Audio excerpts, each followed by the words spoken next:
I might need to tell you a little bit about who are the dominant critics, what are their ideas, what do they believe, right? The problem is, right, that the work of Jean-Michel Basquiat is ignored and it does not fit in these critical discourses. That's simple, right? That's a 267, to be precise, page book, right? What's the problem? We don't have the language to talk about the work of Jean-Michel Basquiat. That's it. So think about this. What is your problem? Right? This could be the motivating question that you started a year and a half ago. Right? For me, that problem started 12 years ago. The next thing is your thesis, right? This is the main idea. This should be memorable. This should be concise. This should be your main point. Right? Whether it's Jean-Michel Basquiat is as conceptual as he is expressive, right? Or whether it's something else, right? The thesis, simple, simple, simple, right? The support, right? One card should be about support. How will you prove this? How will you support it? You know, and don't just think, you know, in terms of, you know, oh, I'm going to do Donna Haraway, Judith Butler, and I'm going to, like, no, think of in images. What images are you going to use to support this, right? If your main idea is this very problematic work, what other works do we need to look at, and what other images do we need to look at in order to explain it, right, and support it? So what images can you use to prove your point? And then the last is the significance. You cannot give a presentation without telling people at the end why they should care, right? What's in this for your audience? What do you want them to do, right? This is the, like, very crucial, like, so what? You know, you have people enraptured, you have a great presentation, and then they've forgotten you before they even get to the coffee stand, right? Because you didn't tell them what this was going to change. So that's the sort of ideation part of it, right? And writing your paper, you have an outline, right? And for your presentation, those kind of like 5 sticky notes are like my outline, right? You know, you will need to, working from those 5 criteria, actually write a story, right? Don't write an essay. Write a story. This is a really, right? This is a typical model of a story. A story has a structure. This is a graphic made in 1863, right? By a German dramatist, Gustav Freytag, that he used to visualize sort of the 5-act structure that's popular in both Greek and Shakespearean drama, right? It shows the shape of a dramatic story, right? That the drama builds towards a climax and then resolves. That's what you have to do too, right? You don't want to sort of, you know, have the climax be in the first couple minutes, right? You want to have it, right, at the right point, right? Usually, you know, 12-minute presentation, you know, maybe minute 8, right? Maybe minute 9, and then you kind of resolve. You talk about significance. You tell people what they know now that they've watched this presentation, right? So this is one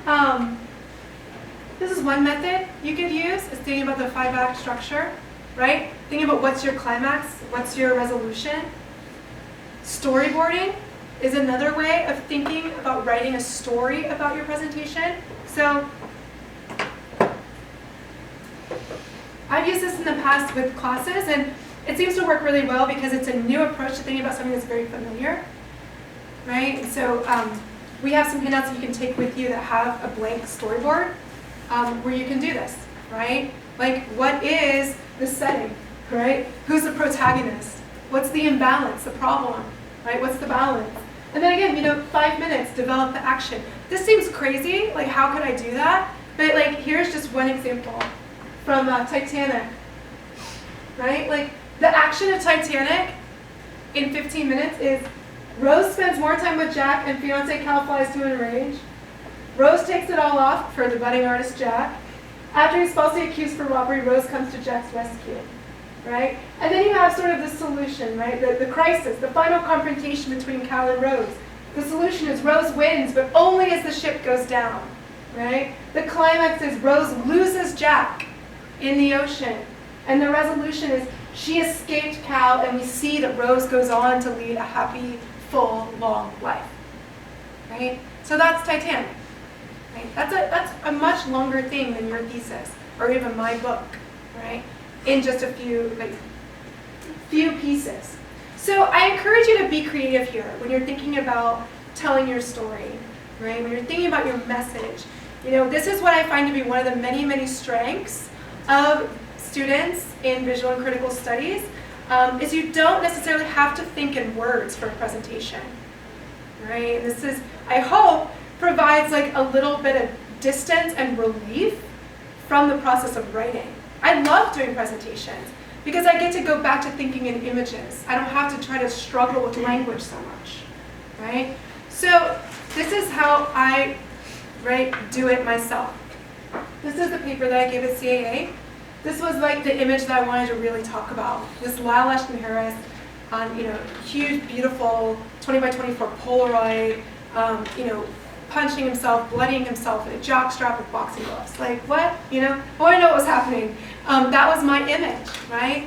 And so I thought, well, if this is the central image of my presentation, right, then what do I need to explain in order to explain that image, right? Well, I might need to explain that a lot of other African American artists of this generation are also dealing with boxing, right? So I have Jean-Michel Basquiat, Keith Piper, Glenn Ligon, right? Well, then maybe I need to explain that. Maybe I need to explain that Basquiat's concerned with martyrdom and exploitation with Joe Louis, right? Maybe talk about Keith Piper's obsession with this fight between sort of good and evil, framed as the Cassius Clay Floyd Patterson fight, right? That happens. That becomes kind of this battle between like the good Negro and the bad Negro, right? In that context. And maybe I need to talk about, right, with Glenn Ligon, this Muhammad Ali, right? As he becomes Muhammad Ali, and becomes sort of this fetishized, sexualized public figure, right? So that's how I do it, right? It doesn't matter. I encourage you to experiment with a lot of different ways of getting there, right? We don't all get there in the same way. But I do want you to think about that no matter which method you choose, to remember that you're telling a story, right? And as we've moved from sort of campfires to projector bulbs, we have to maintain an approach to presenting that balances all the great things about storytelling, right? That it's persuasive, that it's explanatory, and that it's motivating. So the visual story itself, right? Now that you've got your message, you have your idea, you have your story, how do you do it, right? How do you map it out? How do you transform slides into visual stories that support this message? So the first step is thinking visually, right? Again, turning your words into pictures. So I have another example of that. This doesn't require one idea per slide or 2 minutes per slide. This doesn't mean just putting up a pretty image, right, to occupy your audience. I know we have this like fetishizing of work. Sometimes it happens. We're just people like just luxuriate in the image while we're just talking at them. Doesn't mean that. Don't do that while you read through pages and pages of text. But this is a really outdated strategy, right, to do that, to put up an image and just read, right? The biggest limitation of early slide lectures is a lack of duplication, right? That was why when you have Grant Wood and Walker Evans, that you're looking at them both forever, even though you're only looking at the detail of one for a few seconds, right? The person is still reading and reading and reading because it wasn't easy to dupe slides, right? Or even to think about lining them up. I don't know how many of you have ever seen a slide carousel, but to like line them up in the carousel and then time it, and then what if one gets jammed, and then, oh God, you wanted to have as few slides as possible, and you just wanted to keep it simple. So, but we don't have that problem, right? We have this, right? You can just right-click, Control Apple D, right? And what this means is that you can lead with your ideas rather than with the pictures. You can make the pictures, right, drive your ideas, right, and support your ideas as you move through the presentation. So for example, you can start with an image, like this one. And you can talk about the racial politics at play. And then you can talk about Max Schmeling specifically, a man affiliated with the Nazi Party, and how his media presence was shaped specifically around that. Then you can talk about how this work is also about nationalism, right? So again, not putting up the image and talking about that this image is about right? Politics and going into Schmeling's biography, his relationship with the Nazi, we're still looking at the same image. And then I'm going to talk about it in terms of nationalism, we're still looking at the same image, right? You can break away, right? You can use these moments to explain something, but again, if you associate a new image with that idea, it'll stand apart and it'll be easier to follow, right? Instead of expecting people to get 3 ideas from one image, right? Break it up, right? Have a different image to illustrate each idea, right? This is what I'm talking about, like thinking visually. So another example from my other bad presentations. Don't put everything onto your slides, right? So here I'm trying to explain the work of Jean-Michel Basquiat and the fact that it was compared to Jackson Pollock and Pablo Picasso, right? This is a terrible way of doing this, right? And I did this. This is from a presentation minus the like crazy background that I did at the Driscoll Center at the University of Maryland on a conference about African American art. It was like all these specialists in the audience. David Driscoll's in the audience, and I showed this like bunk slide. Okay, so what I'm trying to do is that, there are a lot of problems here with this design, right? Which we'll get into in a moment. But there's a problem here inherently in the idea of putting everything up at once, right? If I really need both examples, perhaps it would have made more sense to have one slide about Pollock and Basquiat and another slide about Picasso and Basquiat, right? Separating them out gives my audience a chance to consider the comparisons individually versus that, right? And in my case, I developed this slide. Why? Why didn't I do that? Why didn't I say Picasso, Basquiat, Pollock, Basquiat? Any guesses why I just put it all up on one? The audience won't get it. Yeah, well, show them everything all at one time. Yeah, but why did I choose this? I didn't want them not to get it. I think Omar has the right answer. Time. I wanted to say that this happens over and over. I had this like thesis mentality, right? That I'm going to prove it, and I'm going to prove it with 5 examples, and I'm going to put every example in front of you, right? So you know I'm legit. Okay? I didn't actually. If I don't have time to walk my audience through all of those examples, I have no business making the slide do all the work. Right? This is my mistake. It might need to rush through something. I should have stopped to consider if I actually needed both comparisons. Right? Maybe I could have just done it with one. So that's thinking visually, right? Leading with images, having one image to illustrate each idea.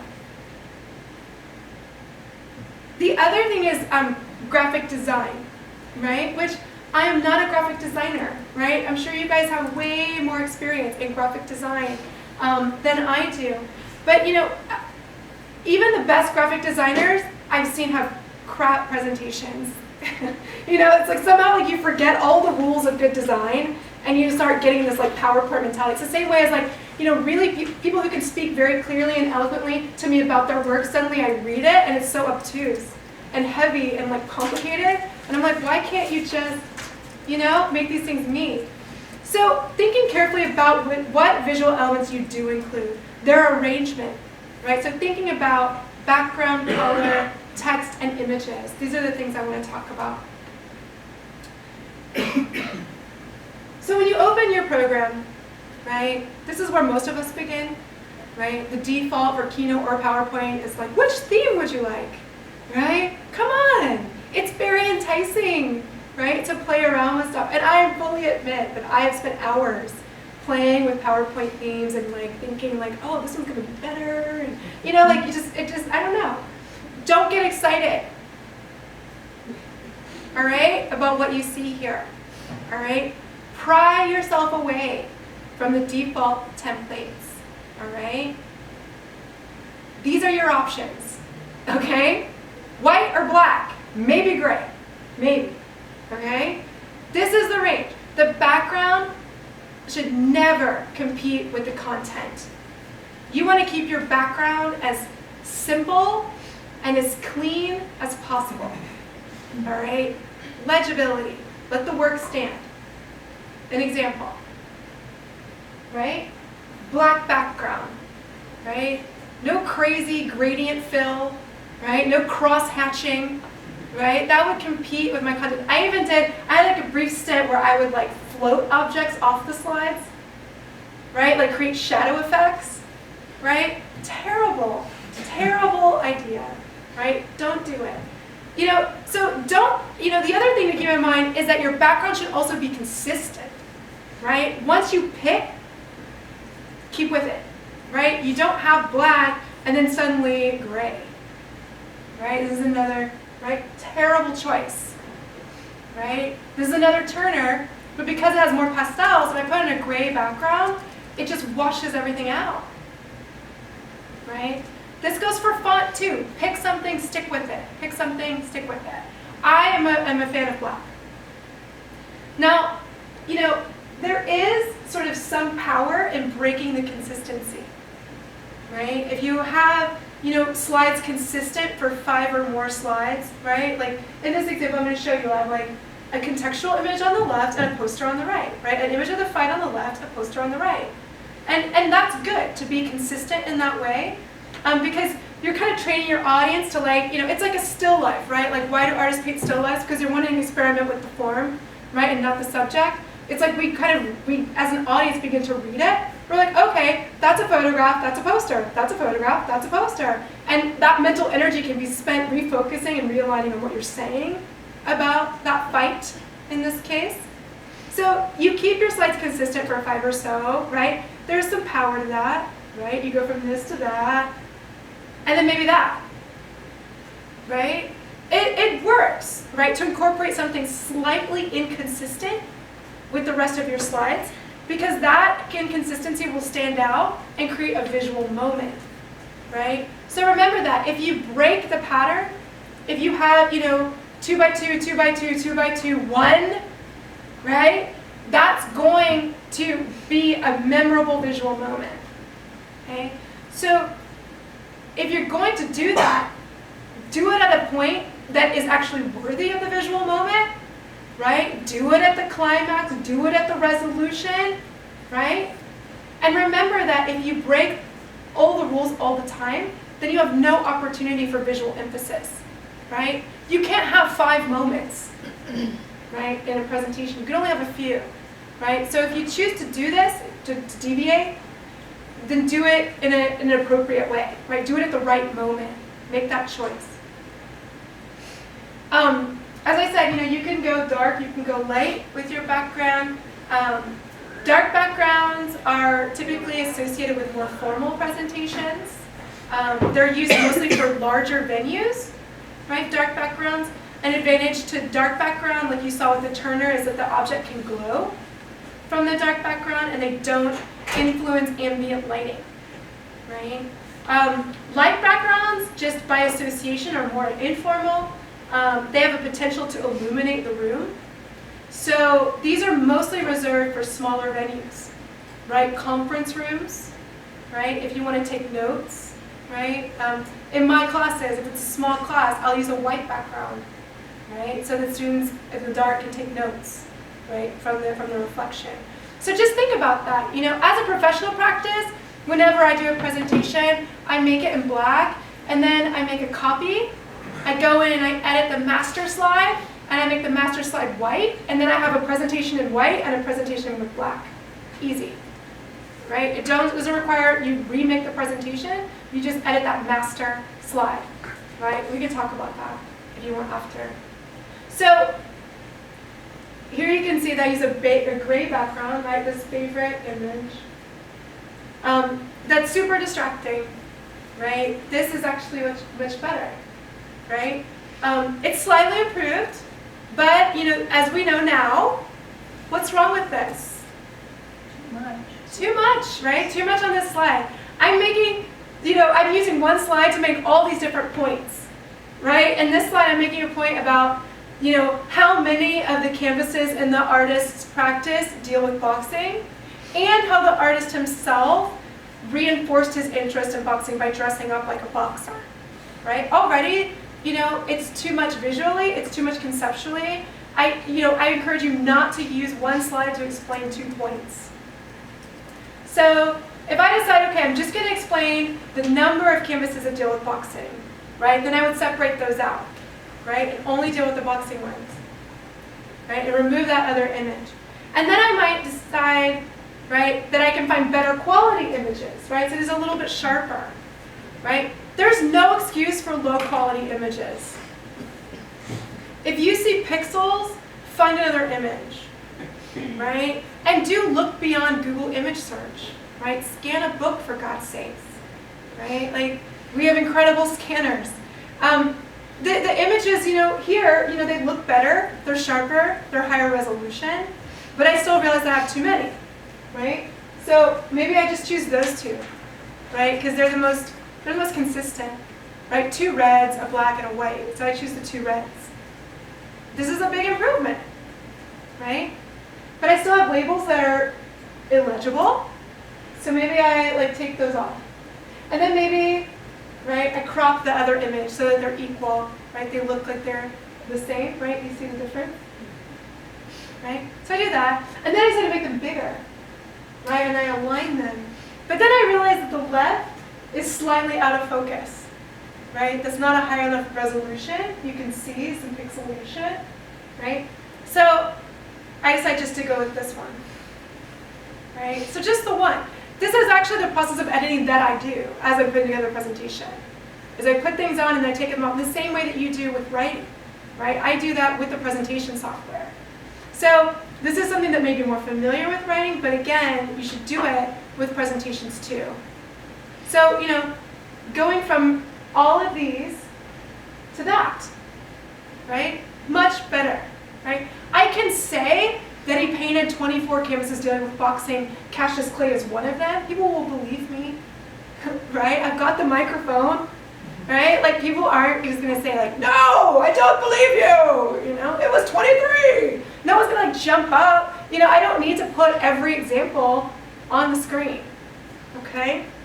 Remember that now my audience has a chance to look at this image quickly, process it, and get back to me.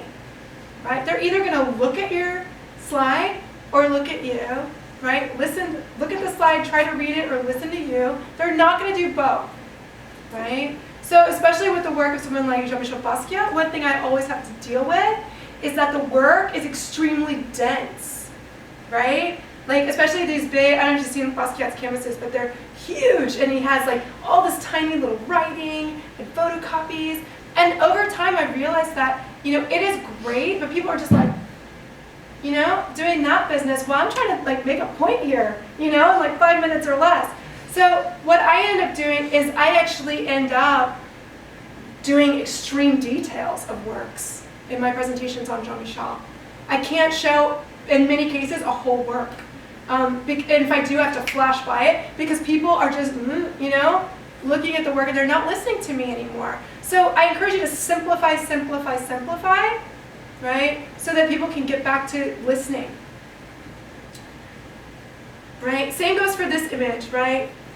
This is another example of my editing, right? The Pollock and Basquiat, right? So maybe I do this. Why do I have one black and white? I have no idea, right? One black and white, one color, right? I did this, right? That looks much better, right? I'm covering the whole slide, right? I'm putting them on a black background, and I'm also using our friend the grid, right? If you're in PowerPoint or Keynote, select the option that has a visible grid, right? And you can snap objects to the grid, and it will resize them and make them all line up and make them all pretty, right? It's all about the grid, okay?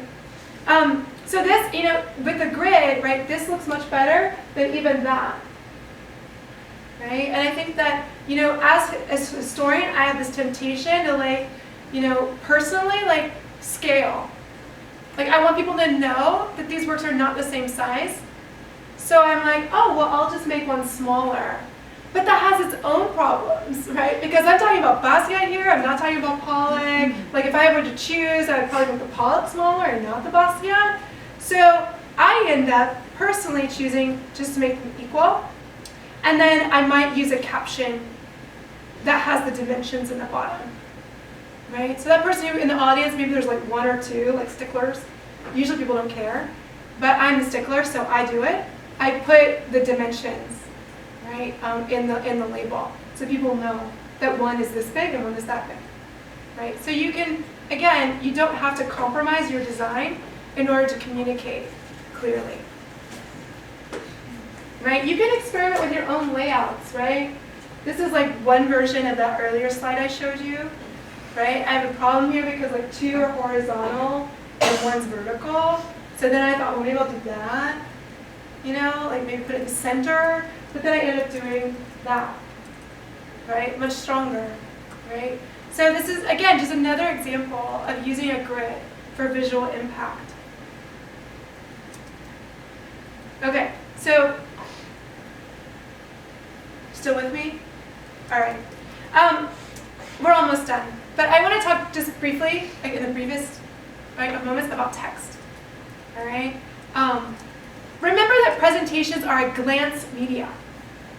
Okay? It's a glance media. And I put up the billboard because that's a glance media that we're familiar with. We're not meant to like do this number, right? We're meant to glance and get back to whatever we're doing, right? The pledge drive at NPR or whatever that may be. So, you know, think of billboards. If they were full of, you know, God forbid, could you imagine a billboard with bullet points? Like that would never happen, right? People would have accidents, right? Because they're trying to read all of it. You know, drivers would probably crash. So think about it as a billboard, as a glance, okay? Don't put too much text. You know, just a quick tip on typeface. Here, don't use shitty fonts, right? Like, you know, no papyrus, no Comic Sans, you know, and don't get complicated. You know, these are kind of like, these are the fonts you can use. All right, this is it. And again, think about audience, think about your venue, right? There, you know, we tend to, you know, when picking a font, you want to think about, you know, serif font or sans serif fonts, right? Serifs at the top, sans serif at the bottom, right? Serifs are those little lines that lead your eye to the next letter, right? Think about this. If you're in a big auditorium and you have a serif font, right, and you're in the back of that auditorium, it's hard to read a serif font, right? Because they're all blending together. Serif font is really meant for like this kind of reading. It's not meant for reading at a distance. Okay, so you'll notice this even as you move about the world, like a lot of billboards and advertisements will use sans serif fonts because the distinction of the letters is important for that reading. So, you know, again, I tend, in my own presentations, I just use sans serif letter forms. They're bigger, they're bolder, their simplicity is much more legible. When you're thinking about font size, what is the right size? As sort of a good rule of thumb is to divide the oldest investor's age by 2 and use that font size. I'm just kidding, that's like a joke. Right, because, sorry, this idea, right, of like you're pitching to an investor in Silicon Valley, right?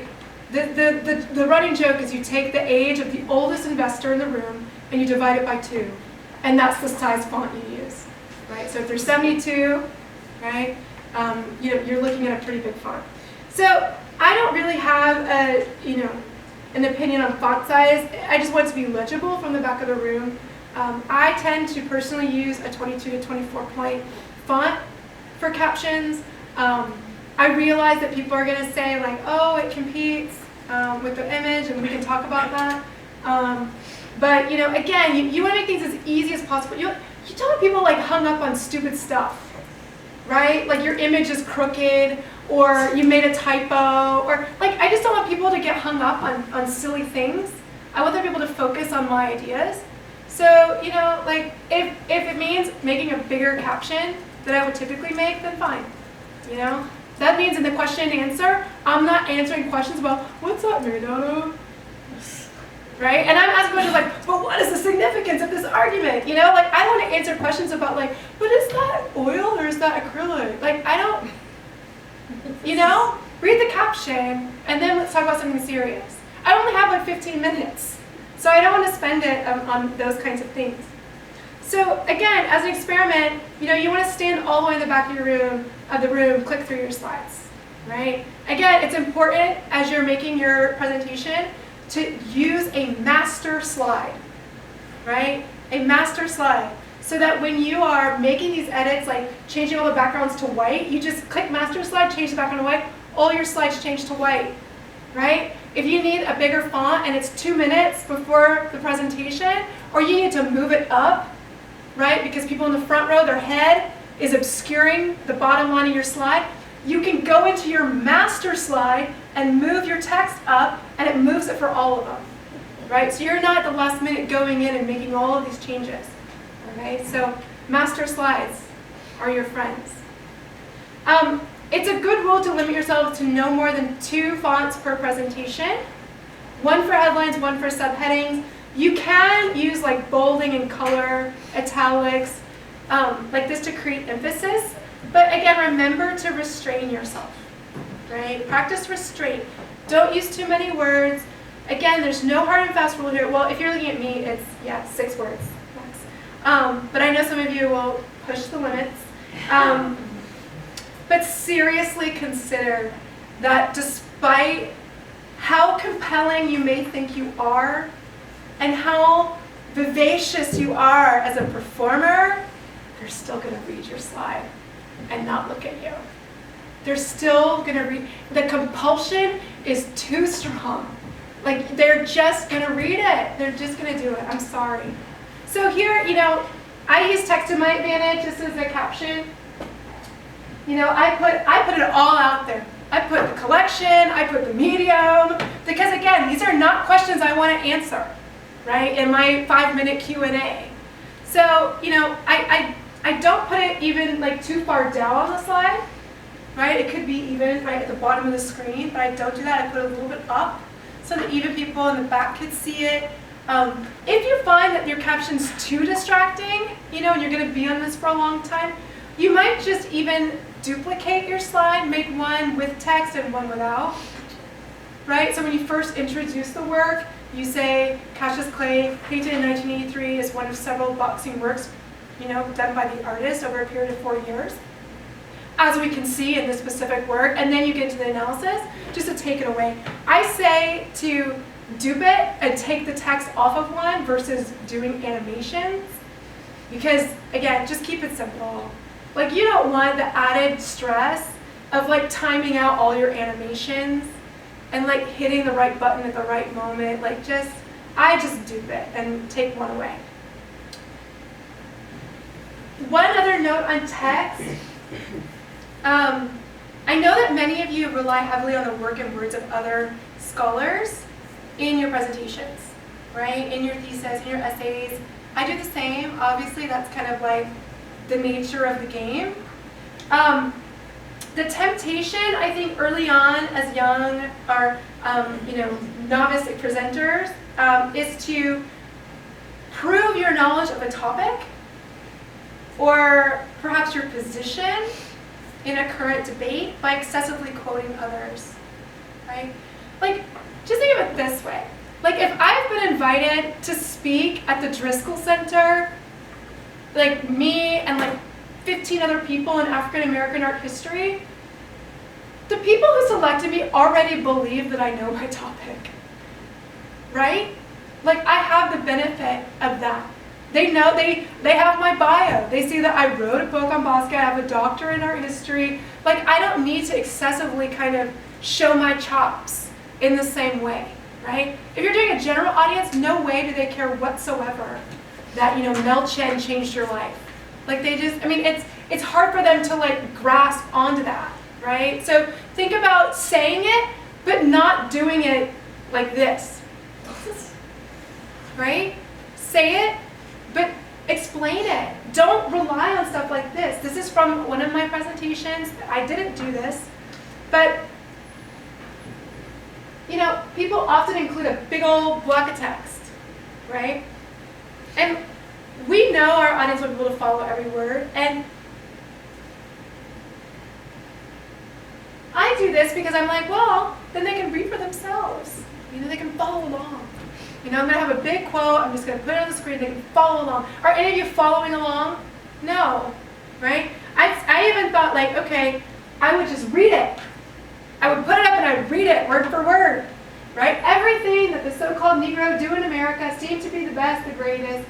So what's wrong with him saying he's the greatest when everything in America does be painted and colored white? Like Jesus is white, Santa Claus is white, Tarzan, King of the Jungle is white, Miss Universe is white, Miss America is white. When you go to heaven, you walk on a milky white way. Before you go to heaven, you walk on a milky white way. They teach us in TV commercials, there's White House cigars, white swan soap, white cloth tissue paper, white rain hair rinse, white tornado floor wax. Everything seems to be white.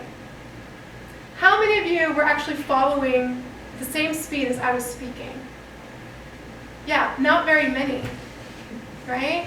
That's the problem with even thinking that you're going to put the text up and read it, right? Because that was my thing. It was like, okay, I know that if I put a text and I'm speaking, I'm competing, so I'll just read it, and I'm not competing anymore. That's not the case. Because not everyone's going to be reading at the same speed as you, right? So this is another strategy that I employed. I was like, well, then I'm just going to, to combat that they won't know what's important, I'll just bold out and differentiate and color, right, the most important part of that quote, which is not working, right? So then I thought, well, I'll just do this, right? This is the most important part of the quote, all about white, who's white. You just pare it down, right? But even that doesn't work. If it's so short, I could just say it, right? They don't have to read it, right? Again, you're sort of trying to unpack the logic of your own structure and your own presentation, right? Why are you putting that big wall of text up? Is it really that you just need these few lines? I could read that in front of a picture of Muhammad Ali, right? I don't have to have it on the slide. Another quick thing is if you do this, I'm just going to show you how to do this if you choose to break all the rules and put text on your slide. If you do put text on your slide, this is not a good way to put text on your slide because you have a widow, right? At the end of that paragraph is one word, right? So, if you do put text, this goes even for your captions. You don't want a widow. You don't want this one thing at the very bottom on its own line by itself. And you don't want this sort of rag, right? This line that follows the last lines of the paragraph. You don't want that either. You want something that looks more like that, right? A clean, tight block of text, right? So again, you don't want that rag on the side, on the non-aligned side, to be too distracting. So you can see that in sort of taking it in, it doesn't do that anymore. It's a little less distracting, right? And I don't have that widow at the bottom. So what I chose to do is I just read those few lines in front of the punching bag that it was printed on, right? And you can even see, right, that when I'm reading like Jesus is white, Santa is white, you can read Jesus is white, Santa is white, right? But it's not so obvious that it's distracting. My audiences are like searching for it, right? In this case, if I were presenting this, I would probably say, we can see the first word here and point to it. This is what I do with Basquiat's work, especially when it's very dense, because otherwise they're like, they're trying to listen to you, but they're searching for it. They're trying to follow along, right? Because there's text and you're reading text, right? This is only if you have text-based work. But if there's text on the screen and you're reading text that doesn't match, they want to match it. And so I tend to just say, starting here, we see Jesus is white. It goes around. Santa Claus is white. Tarzan, King of the Jungle, he's white. Miss Universe is white, right? And they can kind of wrap around and see that. So my final recommendation for text is don't do it. Don't quote. I'm not just saying, don't make a text slide. I'm saying, don't quote at all. I think unless there's a particular phrase that is extremely important, quote that, but think about that. Every time, you're quoting someone, you're giving the stage to someone else, right? And I try not to do that unless I absolutely have to, right? Unless it's absolutely necessary, right? Can I explain that Butler claims gender is performative without quoting, right, a block of text from the book? Probably, right? So, the turn of phrase in that case is not the most important point. It's the concept that's important, so I don't need to quote Butler, right? So think about that. Keep it short. If you do quote, 3 to 4 lines max, but don't give over the stage every other time, right, to someone else, because it's obvious, right? I say this, and especially with novice presenters, it's like quote, quote, unquote, quote, unquote. People always ask me, like, do I say quote or unquote? I'm saying, don't say it, don't quote. Like, that's the answer, like, just don't quote. So try to, again, practice restraint. So, again, talking about visual thinking, talking about graphic design, the last thing is motion design, animation, and then we can talk a little bit. Don't do it. Don't do that, right? Because what happens? You're like suddenly distracted, like, woo, I like that, right? Where's the next one, right? And so again, like the audience is like thinking more about your animations than about your work, right? You don't want that. I have an example, of an animation, and again, it sounds like I'm just being mean, but it just doesn't work. Just don't do animations. Like, just don't. I know that we can probably, I myself personally can take some solace in the fact that it was once cool to have a lot of animations, but that ship has sailed. It is not cool to have all these fancy animations anymore. And no dissolves, no spins, no images flying in from the left or right. It just doesn't work. It's distracting. And your message, right? Your audience is your star, not your PowerPoint skills, right? No one's going to hire you on your PowerPoint skill, okay? There's one exception. I'm going to show you one exception. I had a student who used animation in this way to talk about the number of products marketed by Disney for particular princesses. So this was the number given to Mulan.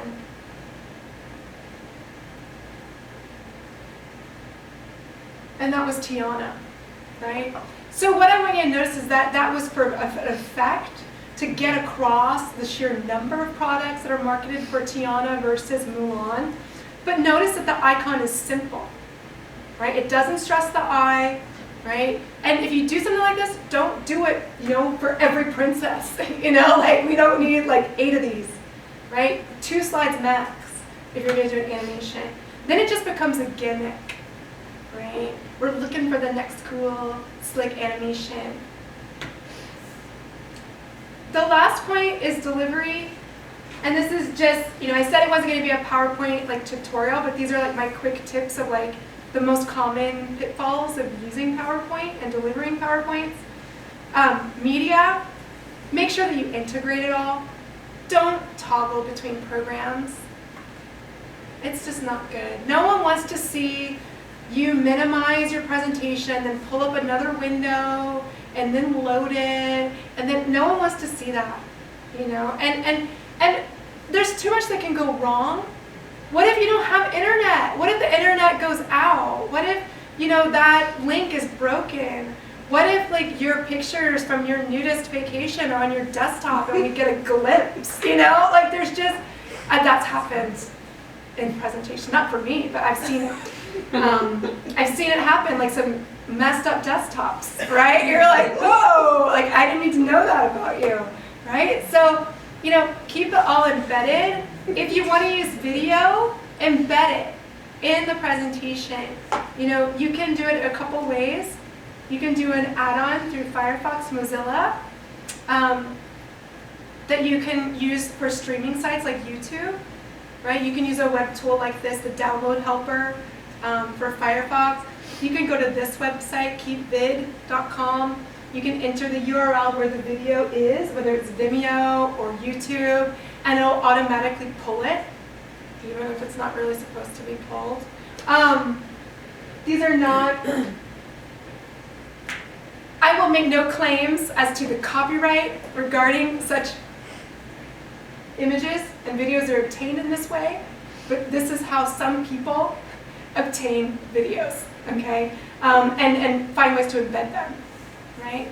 So you don't just have to do screen captures and things like that if you want an actual video. These are 2 tools that are publicly available and free that can do that. Also remember that the human component, the delivery itself, I know you guys will talk a lot about this in your thesis classes, about how to present, how to move, how to modulate your voice, like all of this. How you interact with your audience is important. I say this because, public speaking is a nerve-wracking experience for most people, right? This is an actual statistic. The number 1 fear is public speaking, not death. So that means, if we think about that for a second, that more people would rather actually perish than speak publicly, right? If it's number 1 is public speaking and number 2 is death. So, it's nerve-wracking. It's the number 1 fear, okay, in the United States. And for good reason, right? I mean, if you do it poorly, right, your delivery will overshadow your message, okay? So, use appropriate gestures, point when you need to point, if it's natural for you, but, put the guns away, holster those. Be sure that you hold eye contact, but you don't focus on staring down one person. That's just uncomfortable for everyone, okay? So if you're uncomfortable, we tend to have these people that we lock eyes with, in the room. If that's your thing, you can still look around at people, but just look at their foreheads. You don't have to connect in that way. You can just look at their forehead and move around the room in that way. Minimize distracting gestures. So this goes for just life, not just your thesis presentation, but a job interview or a date or whatever. Right? If you know that you're the kind of person that's flipping their hair, tie it back. If you know that you're the kind of person that, going back to our friend here, needs a drink of water, hydrate prior to speaking, okay? My role is just to get down and dirty, is I hydrate like a maniac before I give a talk, and I slip out about 10 minutes before my talk and use the restroom. And then I'm good to go, right? And then I'm not doing all this nonsense. And that's just because I'm me. And I get very, especially in a big conference, I'm very nervous.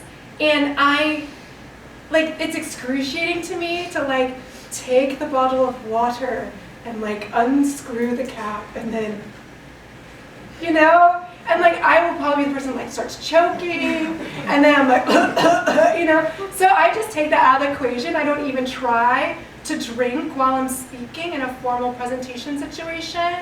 I, bring lip balm, right? If you're gonna have that problem. Don't shuffle from one foot to the other. Just a lot of these little things that you'll learn over time as you practice and rehearse. You'll learn what's your tick. And work to sort of, again, eliminate to the point not where you're an automaton, but to where it's not distracting. Does that make sense? We don't want you to stand, do this, and deliver everything perfectly in this very scripted way and be unnatural and not yourself. But we don't want people to be able to start, taking a shot every time you flip your hair to the left, right? As they're watching the video of your symposium. So the last thing is critique. Just record yourself, relate with your slides, practice, practice, practice, practice.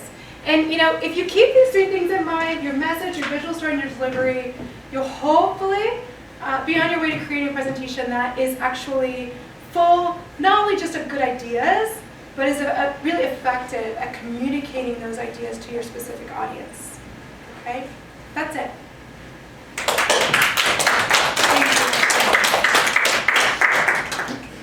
You also want to say thank you and not that's it in a formal presentation. And just that's it. Don't drop the mic on the stage, that's not how it works.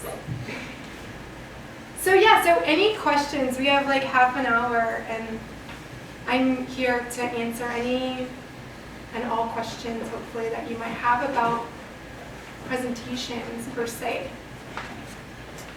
Yeah, Indira. With the keep vid situations, you don't actually, it embeds the entire video, so you don't need to have like. It downloads the video Okay. as like an MOV file or an MP4.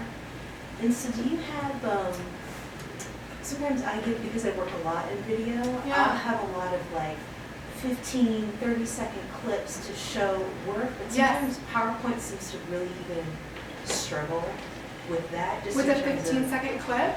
I mean, I'll have several examples of work to show, and Yeah. that even takes time to load. So I'm wondering if other people have that same issue. Yeah. If there are other, like, does Well, Keynote do it yeah, I better, think or- there are a couple things that you can do. I would say, that maybe this isn't your case, but I think it gives a good occasion to say that if you are using a clip of a larger file, it's a 2-minute video and you want to show 15 seconds, you need to actually go in and edit that down to 15 seconds. Yeah. Don't hit start and stop and do all that nonsense. So that being said, I actually don't use PowerPoint. I use Keynote. Okay. And, everyone has their own preferences. I tend to use Keynote in particular for this because older versions of PowerPoint don't actually embed your file. They embed directories to your file. Does that make sense? So PowerPoint is not embedding the actual file into your presentation. It's embedding a directory that's calling to find that file somewhere else on your computer. So you might have had the experience of like you copy your PowerPoint and then you open it and there are images missing. It's because once it hits a certain size file limit, PowerPoint points it to the directory and doesn't actually import the image. So it could be that the delay you're experiencing is it calling up that directory. Okay. I use Keynote because it actually embeds the whole thing, which means that Keynote initially will take longer to open, but it's all there Okay. once you open it. I think that's it, because I do edit the clips down to the actual size. That I It's wanna calling show. them, it's Okay. finding them elsewhere on your computer. Okay. Thank Yeah, you. yeah. And that will happen too if like you ever move that original file somewhere else, but you don't change your PowerPoint won't be able to find it. Right. Yeah, right, like if you had it on your desktop while you were making your presentation, you give your presentation, you move the video back somewhere else in your video files, and then later you open that presentation, PowerPoint can't find it. Right. Yeah, Thank you. so it's just a PowerPoint thing. In the past, when I did use PowerPoint, I did have just a folder that was PowerPoint images, where I just kept all my JPEGs and all my video files. And so that way I knew that if I did need to call on that directory was never moving. Yeah. What else? Can you open like a file, a new presentation file in the also freaking PowerPoint and show us something about that master and using the grid? I'd probably be better at editing Keynote, but I can try. Okay. I was trying to do it when you were talking and I got to the master, I think, but I'm not sure about snapping the grid in for images. Yeah. I think we have been encouraged to use PowerPoint because most places, Apple. yeah. Yeah, I mean, I tend to, I'm an Apple person, and so I actually build everything in Keynote and export it to PowerPoint if I need a PowerPoint, because it exports to PowerPoint, QuickTime, PDF, and so I just work with everything in Keynote, but I can try. Jordana, are you familiar with, there's an article called The Cognitive Style of PowerPoint by Yes. Edward Tufte. He bashes PowerPoint basically. Yeah, PowerPoint's terrible. It is. I don't even know where it is. Oh, here it is.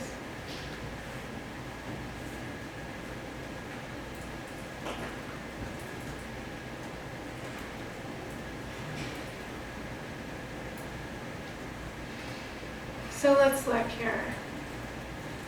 View master, slide master. Right. So you've got slide master, right? Then it does that for every, Yeah, so you click here to edit your master title. Right, so if like you wanted, say like, okay, so if this were me, like what I would do is I would take this master and I would, just type in text and then we'll like dummy text and then yeah, we can revise. I would do this. I would put that and then I would delete these footers, Okay. Or right? if you're not going to use them, they can just swing vacant. Yeah, but I tend to like kind of lay everything out. Okay, so it's decluttering your slide. Yeah, so that like, and I even like put in like, you know, right, I put that in, I like left justify, Right. right, and do that. All right, and then, oh, there it is. Okay, and then you close it. Right, and then so we say here, if we go, there it is. See? Oh, yeah. Oh, okay. So when you go to new slide, Right, it has all these themes, but right. you can see the one that I used. So you just want to be sure that when you make a new slide, you use that same master, right? So then, okay, so let's say like, let's delete that one. Let's say this is like image 2, Right, and then this is image 3, right. right? So then if I go in here and I view the master, that's my master, right? If I go in here and I change something, like, I don't know, color.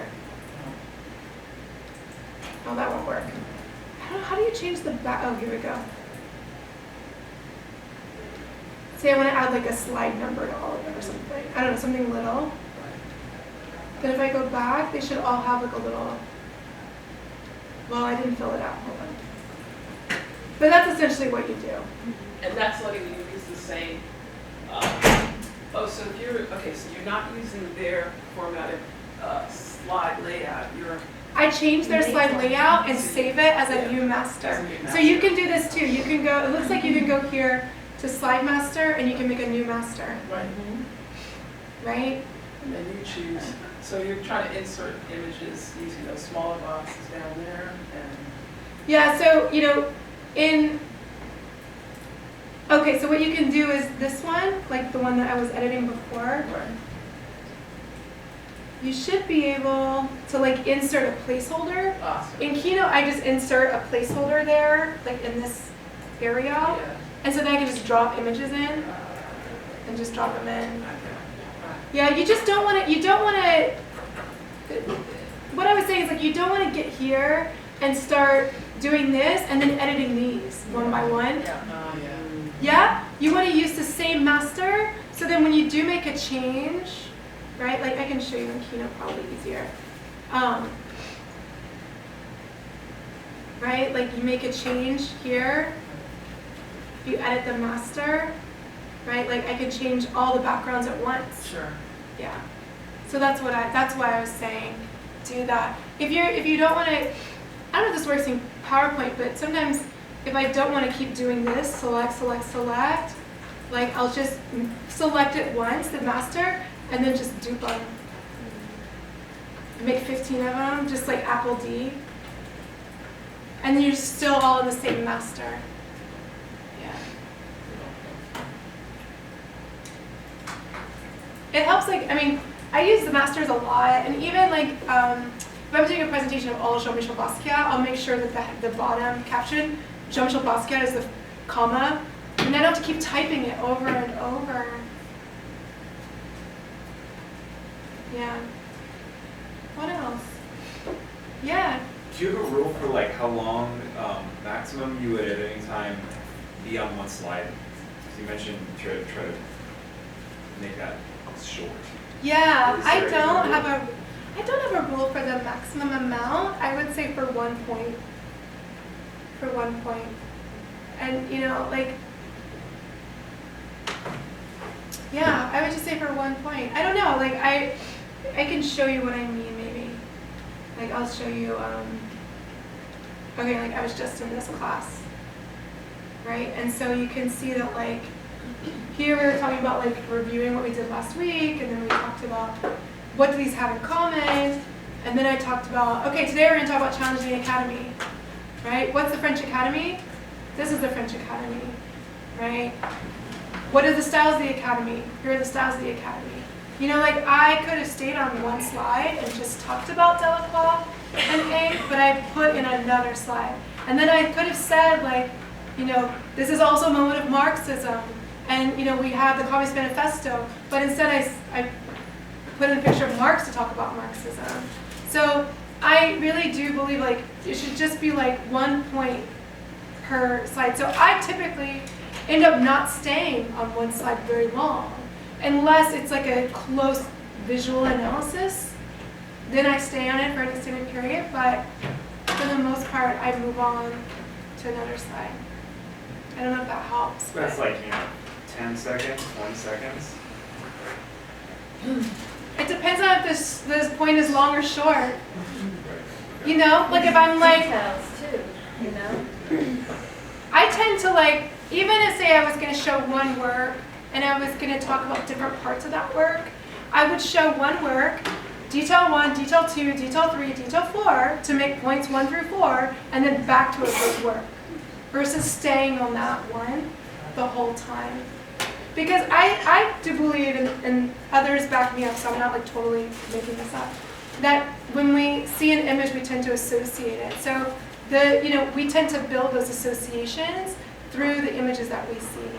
Yeah, so if I say, even my presentation when I say, think about billboards, right? Like I talk about billboards, but I said, but think about your font, and I went to a different slide about don't use shitty fonts. And then I actually had a slide that was about showing you the font serif, sans serif. So, that could have been one slide, but I tend to break it up. I wouldn't say that I spend less than I spend even 4 or 5 seconds on a slide. Like if I'm saying I'm from here and it looks like this and I go like this, like why do I need, for me, I think that's, a much more, compelling way to speak, right? Like in the, in the introduction, like if I say I'm from here, I went to school here, it looked more like this, or maybe this, I wrote my dissertation on this. Like I don't think that I need to stay on any of those for a specific amount of time. I made my point, so I move on. Yeah. I think in, 20 years, we'll stay like 2 seconds per slide. I think part of it has to do with like our media consciousness and our exposure to media. We're so used to seeing things that progress and move quickly. But I wouldn't say that if you have a close visual analysis of a work like this, I don't think that there's a maximum. I think you could stay on it for as long as you need to stay on it. Yeah, if you're still really talking about, that's the test.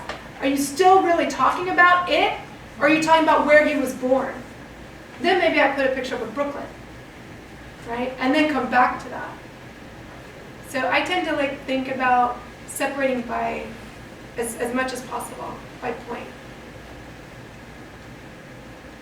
Yeah. Yeah. Are there circumstances or types of presentations where you would prefer to print out your text, your presentation notes, versus read them off screen? Yeah. I almost always have a printed out copy when I am outside of CCA. Like here, I know the setup, I know my computer, I know it works, I read off the screen. It's a very small screen, but my eyesight's still okay with my glasses. But if I'm going somewhere, I always print out a hard copy. Always. I print out a hard copy, I take it in PowerPoint, I take it in Keynote, I take it in PDF, I take it on thumb drive, I upload it to Dropbox. I'm like a Boy Scout. I've got it in I could do it in Pictionary by that point, it's which happens.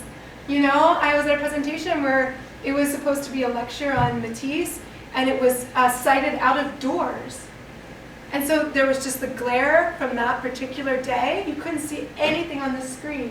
And the presenter had anticipated this because he thought this was going to be outdoors. I never thought this because I never presented outdoors. And he had brought color photocopies of the images that were the most important in his presentation, was passing those out. You know, so I think it's just, you know, be prepared. When I do print out, I will say that when I print out my text, I do print it out, once I, you know, write it out, and I script everything. So I script, like, look to the left. When I was, like, in the early days, like, I would script, like, point here, push the button, like, I mean, because I was so nervous. I put cues to myself for everything, look up, everything, or I would bold or underline things I wanted to slow down or emphasize on. So I very much, I look at it as like a script, more than just an essay. And when I do print it out, I print it out at like 16, 18 point font. I print it out huge, and I typically print it out no more than the top half of the page. Because if I am going to read it, I don't want to be reading down to the bottom of the page, right? Because your head's just going to naturally, you're not going to be able to project. And I always like number my pages, and I even staple them together. I know some people can do the like, you know, like move, you know? And I don't do that, one, because I'm clumsy, and like I would be the one who like dropped the paper and it's like falling, what do I do, you know?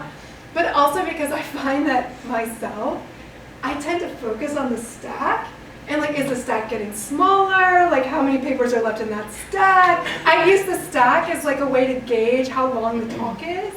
So I find, I just staple it so people aren't like, hopefully, thinking like, okay, she's got like 2 more, is that 3 more pages? You know, like, don't lie, like you've done that, I've done that, so you've done it. So I tend just to staple them together and keep it simple. Yeah. And I, you know, for a double space, like 12-point font for like 15 minutes, I wouldn't personally write more than 6 1/4 pages.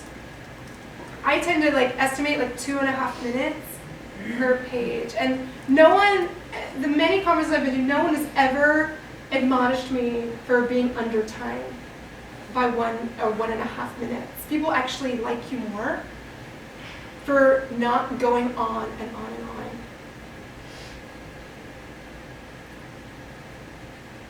Yeah.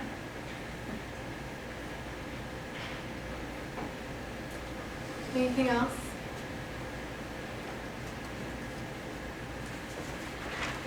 Just time to draft.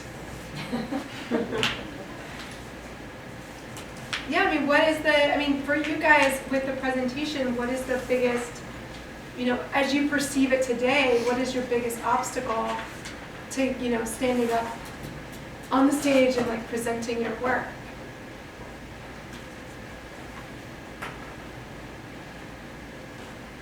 I'm not so convinced that people aren't going to call me out. Uh-huh. That like the audience isn't going to believe you. Factoid isn't correct or something. Yeah, yeah. I think there's a lot of anxiety as a presenter and knowing your audience and not feeling like, you know, that they're going to be a friendly audience, you know, and that they're not going to jump up and say, lawyer, you know, in the middle of your presentation. Yeah, I mean, I think I can only tell you like how I deal with that, you know, like, and the first thing I always think about is whatever anyone says in a presentation context, in a Q&A or in a symposium, is 110% about them and never about you. It's about them. And you can see, I mean, when I was in graduate school, I could, you know, we would give presentations all the time, and we could, I think I was joking with my class the other day, like, we could say, okay, Delu is going to talk about the social context, she's going to ask a question about social context. Feinberg is going to ask me about the circulation of the images. Like, people have their own investments, you know, and so once I could say that it wasn't really about me, then I realized it wasn't my responsibility to satisfy their need. Does that make sense? So if they're concerned about the circulation of the photographs in 8 newspapers in the 19, that's great, but I felt much more comfortable knowing that that wasn't my interest and saying to them, that's an interesting perspective, I don't know. I'd be happy for you to go and find out about that. So like offloading some of the responsibility of you being the like sage on the stage is going to satisfy the expectations of everyone in the audience, that's never going to happen. So for me, it just became a question of me getting more comfortable with saying, like, I'm not going to meet everyone's needs. Like, I'm not. I'm not like, giving an individual presentation to everyone based on their personal preference and background. So that gave me a lot of freedom. And if they do stand up, like, what's the worst that can happen? Like, I've had people stand up and say stupid stuff, but in the end, like, it doesn't do anything, It's not, I'm easily embarrassed, like if I'm afraid, like if I'm presenting in a room full of art historians, like that someone's gonna see something that I don't see, and the only way that I manage my anxiety about that is I remember that this is a work in progress, and that maybe there is someone in the audience that knows something that I don't know, and that can be to my advantage. Maybe I've had people say, that's actually not that's a photocopy, and that like became a whole chapter of my book. So think of like the people that do contribute. If it's something that you're not concerned with, then just brush it off. It's not my concern. You say it in a better way than that. Like that's interesting. I haven't pursued that. Any other questions? Or if it is something that's going to be useful for you, to say, I haven't really thought about that. That's great. Tell me more. And use that as an opportunity to develop your own work even further. Yeah. And just add on to that, I thought what was really helpful for me to hear was just about taking that time to rethink what it is you're trying to say, what story you're telling in these 10 minutes. Mm-hmm. It's not your whole story, it's not the entire story of that work, but what is your point and how are you going to, put it into a few points and then not illustrate it, but use images to guide the story. And so I think in related to what Lior just asked, is in putting together the presentation, I know I've, for myself, gotten stuck with like trying to anticipate the audience's questions, and then that kind of freezing me up because it's like, well, now I've got to research this, and I'm trying to put too much information into a single presentation. And so keeping really clear on what is my focus, what is my point, and hopefully your presentation opens up discussion that you can't from the audience. And those are the interesting questions. It's like that's the goal, right? I think that even though like our anxiety tells us like we just want to go and present and we don't want anyone to say anything, that's actually a failure of a presentation, and you want people to be engaged, you want people to ask you questions, and you will be able to anticipate some. Depending on your talk, I teach at Jean-Michel Basquiat, so I'm giving a talk, at Berkeley on Friday. By God, I bet we can time before someone stands up and says, well, wasn't he on drugs? And how did drugs affect his, but I say that's not my concern. It was 1970s New York, sir. Everyone was on drugs. Next question. Have you been to the village? In the 1970s? Hello? So, you just have to find a way to anticipate some questions. But I think for me, I think getting the most, if I'm on a panel, I usually get the most questions because I keep it the simplest and I give someone something to hang on to. You've all been in presentations where it's too much and you're like, I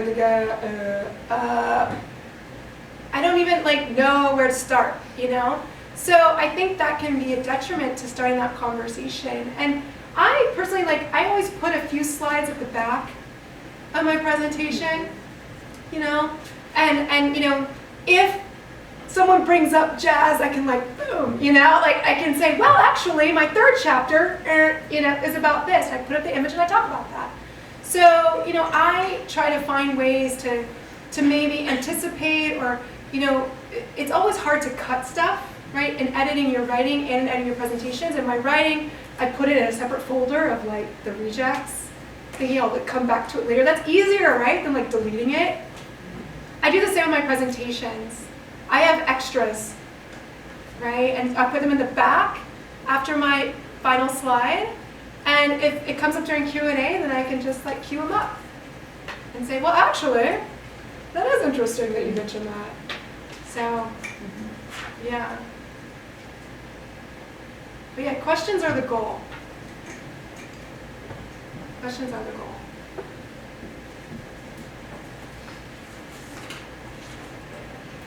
Anything else? What time is it? I don't even know the time. Oh, it's 11:54. You have 6 minutes. What do you want? Well, I know you said that you script all of your presentations, but what is your opinion on sort of ad-libbing it? Like, because I've been to presentations where it seems that they're just off the cuff and they're really good as well. Yeah.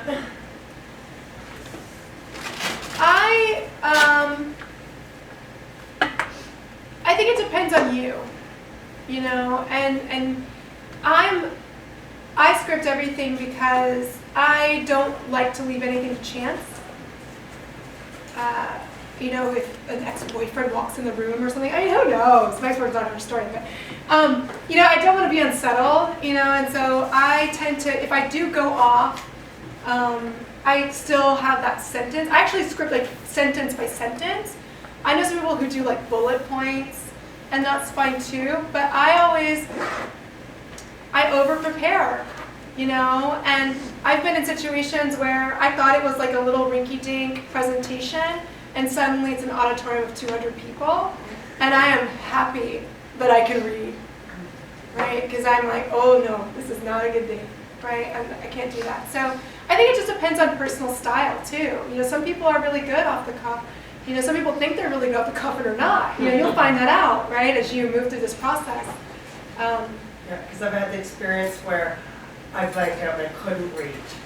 And so I just had, the president was actually in strategies last semester. Oh, wow. And I had all my notes, and then I just couldn't read, and then I just relied on the presentation itself. Yeah. And so I just find that when you have so many slides, that's almost reading to me. Yeah. I could just get through the presentation. That's the much good thing easier. about having a slide for every point. Is like you put up the slide, and you can even just honestly say, you know, what I want to show here is this. This image is here to illustrate this. You know, just at the very basics. You know, just talking through your slides. I think that's a great strategy. And I think you were also able to do it because you had prepared. You had gone through the process of writing, and I feel like, having seen so many lectures and artist talks here, that the best ones are very prepared. They're very scripted, but they come off the cuff because they're so practiced. They're so practiced, and they've done it enough times. And so I think going through that work and rehearsing over and over and over again. Yeah. Then when you do blank out and you're like deer in the headlights, your body goes into it and you know it, and you can calm yourself down and say, I just spent 3 weeks thinking about nothing but this. It's fresh, and I can, and in that sense, it'll probably be better, you know, than the reading and the. Yeah. You know. I think the goal is like if you do read, to read as if you're not reading, which does require that you know it. Right, really well. I mean, I was reading this whole thing today. I was reading every word of it. I think that's the thing that's awkward to me about, like, when people are reading off their own screen, I feel like I can tell, like I can see them looking at their computer, and that, like, even as like an audience member, is kind of off-putting or something. Yeah. But most, I mean, you have to think about the genre too. Yeah. This is a scholarly presentation. I've never seen an off-the-cuff scholarly presentation.